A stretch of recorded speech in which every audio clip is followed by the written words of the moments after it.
Welcome to the Washington Farm Bureau Update, a podcast designed to provide the latest agriculture, legislative, and Farm Bureau information.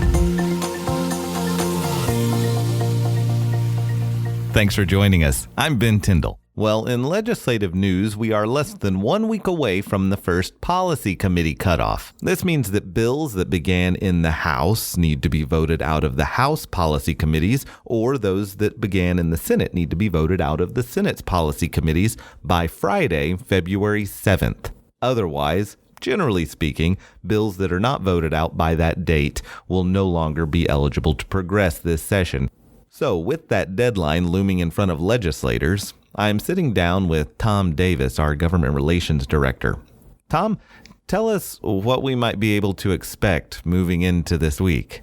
So we have now completed the first 3 weeks of the legislative session, and now it's being Monday. It's day 22. That's hard to believe. We're more than a third of the way through our 60-day session. And let me give you a quick update on key bills that we're tracking and some action on them last week. 2549 is a bill. It's one of the many GMA, the Growth Management Act bills.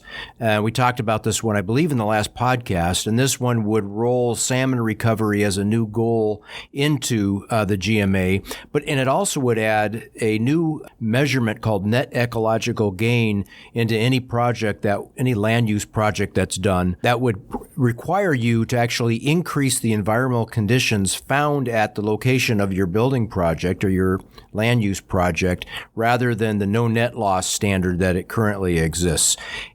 And there's no clear definition of what in the world that actually means. And so clearly that's a problem for us. 2550 is a sister bill to this bill. It again has the net ecological gain standard, and it would roll that new standard into all environmental and land use regulations under state law. So it's another bill that we oppose. So 6518 is another bill. It deals with chlorpyrifos.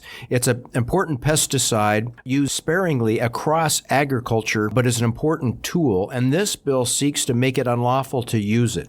That's usually a job that's left to the Environmental Protection Agency. They have been reviewing chlorpyrifos over a number of years and have not reached a conclusion to ban it.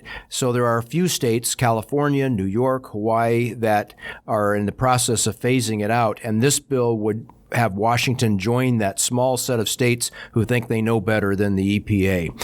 And so that hearing was last week, and it will be looked at for passing out of the Senate Ag Committee either Tuesday or Thursday of this week. So we will be watching that closely. We had an excellent panel of farmers come in and testify against that bill and explain why the bill is poorly crafted and how damaging it would be to agriculture. Now, I know a number of you are watching House Bill 2415, which is a bill that addresses the elections of special purpose districts. And this bill is all-encompassing. It covers conservation districts all the way down to, diking and drainage districts, irrigation districts, small and large. All of these districts would be affected, and how you hold your elections. And the push there is to move them all to a general election process rather than the current one they use. And this would cause in the hundreds of thousands of dollars in cost of elections. And we've been hearing from many of these districts, one, they don't have the money, or if they do, it would take, especially in the conservation districts, a lot of the dollars that go to on-the-ground projects would have to be diverted to pay for an election. And we think that's a very bad policy. Unfortunately, that bill passed out of committee last week. So we'll keep an eye on that and keep you updated as that moves along. Let me just give you one more bill. 5981. It's a Senate bill. It's going to be in the Senate Environment Committee tomorrow, Tuesday. And this bill would create a cap-and-trade program. And you've been hearing about these for a number of years. It's similar. It's in the family of a carbon tax, or a low-carbon fuel standard would be another one that they've tried. Cap-and-trade, they've been working on trying to get something passed in Oregon. And from our friends down there at the Oregon Farm Bureau, they have some excellent data that they have put together. And one thing that they point out is the average family would see their fuel prices go up by 16 cents per gallon. And depending on how much fuel you buy, that could be anywhere from from $50 to $124 more a month just in fuel costs based on this cap and trade program. So we are going to oppose that. And please watch for an action alert coming out, because it would be helpful to have you email the committee members and let them know your thoughts on cap and trade. And hopefully your thoughts are you oppose it, and why the additional costs would make it more difficult for your farm operation to remain economically viable and impact your ability to be competitive with farms in other states and in other countries. So that's all I have for you this week. Thank you for listening. And please, as you see these action alerts come out from us week by week, your response is so important to let legislators know what farmers think and the impacts their policy decisions have on our family farm operations. Thank you, Tom. We really appreciate the update. Now, following up on one of the bills that Tom referenced a moment ago, over the past week or two, we have been alerting and updating our members regarding Senate Bill 6518. This bill is sponsored by Senator Christine Rolfes, and it would ban the use of certain pesticides, such as chlorpyrifos, from being used for agricultural purposes. Well, many of our members and partners heard that call to action and responded by coming to Olympia last Thursday to speak out against this bill. Senator Rolfes began the hearing with a rather impassioned speech that we will play here for you in a moment. As you listen to this, take note of the intentional word choices she used. Several times she declares that her statements are a fact, yet the determining authorities on this matter are undecided at this time. Senator Rolfes sets aside science and embraces the subjective emotion of the issue. Unfortunately for her, the objective evidence has not yet validated her emotions. Here's what she has to say on this issue. Thank you, Mr. Chair and members of the committee, for hearing this bill restricting the use of the toxic chemical chlorpyrifos in our state. I'm here because in this state, we have a history of leading the nation and taking action to protect our most vulnerable citizens when the federal government fails to do so. I'm here today because when it comes to chlorpyrifos, the science is absolutely clear. The National Marine Fisheries Service, the U.S. government, has identified chlorpyrifos as one of the 3 most dangerous chemicals to salmon and orca whales. According to information produced by Oregon State University, it's also toxic to birds and bees and aquatic invertebrates, even in low concentrations. But today, I want to focus our attention on our state's children. The use of this product was banned 20 years ago in our homes because exposure to it, even in small doses, is dangerous to the neurological development of infants and small children. There is literally a wealth of science demonstrating the detrimental effects of chlorpyrifos exposure to developing fetuses, infants, children, and pregnant women. In one Columbia University research study, chlorpyrifos detected in umbilical cord tissue could be directly linked to risk of cognitive disorders in children born to mothers exposed to the chemical. They tested the umbilical cord tissue. This link was found off the farm, within 1.5 kilometers of where the pesticide is applied. But exposure is not limited to farms and agricultural communities. It is fact that this chemical can be found as residue on the fruit and vegetables that we eat and can be found in the very air that we breathe. The science is clear. It is fact that the EPA found that no exposure to this chemical in pregnant women and small children should be tolerated. It was described by the EPA in their own November 2016 risk assessment. This is why the EPA announced that it would move to ban the use of the chemical nationwide. This decision was reversed by the current presidential administration and is now being fought in the courts. We will hear today from the pesticide industry that if applied according to the label instructions, there is no danger of drift.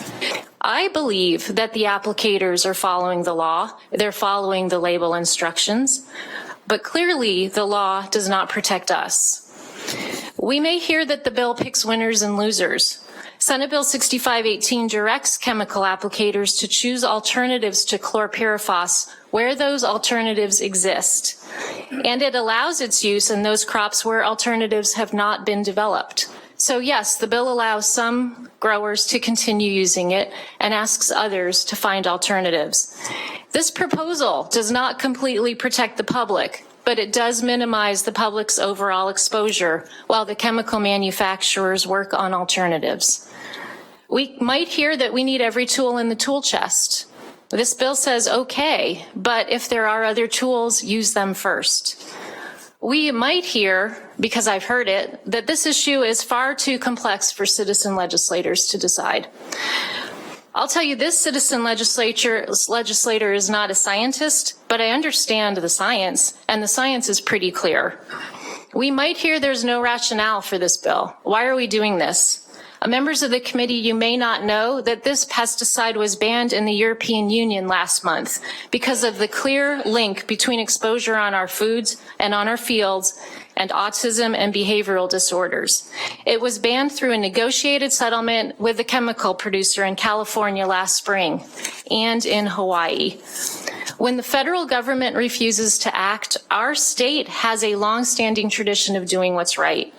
This bill will reduce the public's exposure to the chemical in our food and environment and will allow time for the pesticide industry and the farming community to develop alternatives. Members of this committee, it is not acceptable for us to remain silent and allow multinational chemical companies to disable our children and put our fish and wildlife at risk.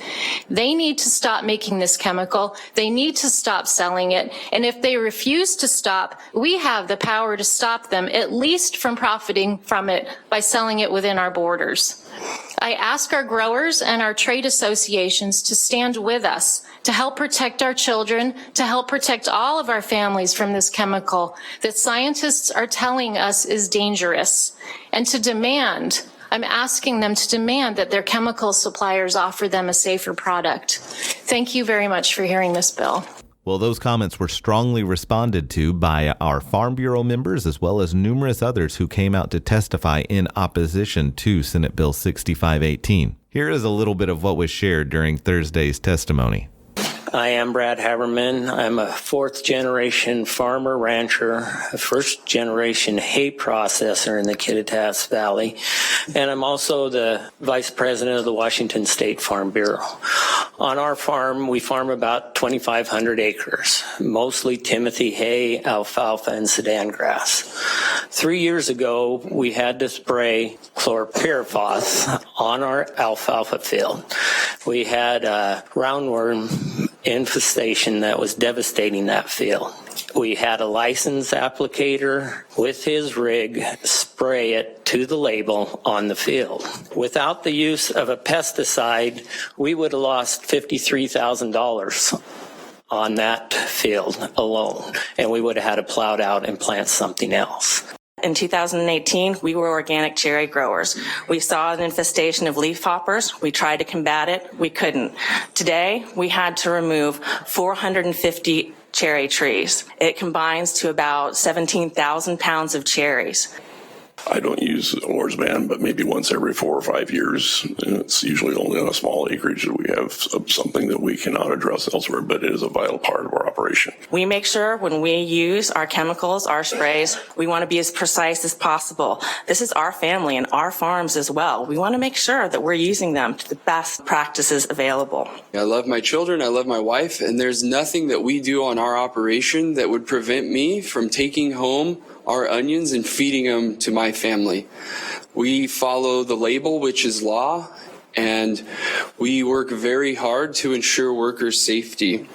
If we're going to talk about the science of farming, let's make sure we're talking about the science of farming and not the emotions of it. The EPA has convened 2 separate science advisory panels of leading scientists from academic and public health institutions across the country in its assessment of chlorpyrifos. The panel found, and I quote, because many uncertainties cannot be clarified, the majority of the panel does not have confidence that the Columbia Center's cord blood data on chlorpyrifos levels can be used in quantitative risk assessment accurately? The fact is that prior to 2001, chlorpyrifos was primarily used in residents to exterminate mosquitoes, cockroaches, termites, etc.